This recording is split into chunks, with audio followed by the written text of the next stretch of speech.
How to delete your story on TikTok. Hello everybody and welcome to this video where I'm going to show you exactly how to delete your story on TikTok, but make sure that you watch this until the very end so that you don't make any mistakes in this process. What I'm going to do first is to go into my TikTok app on my phone. So if you have posted a story on TikTok that you want to remove, then what we need to do is to click on the profile picture right here. I will now just post a random story to demonstrate for this tutorial. So I'm going to post this story.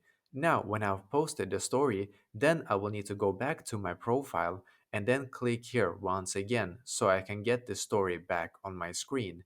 When I have done that, then I will need to click on these three dots right here. In here, you need to click on delete.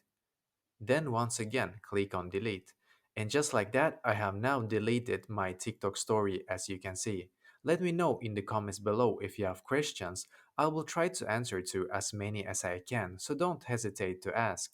And also, don't forget to leave a like on this video and subscribe to my channel because I'm doing a lot of helpful videos constantly that might be useful to you. Thank you very much for watching and I wish you an awesome day.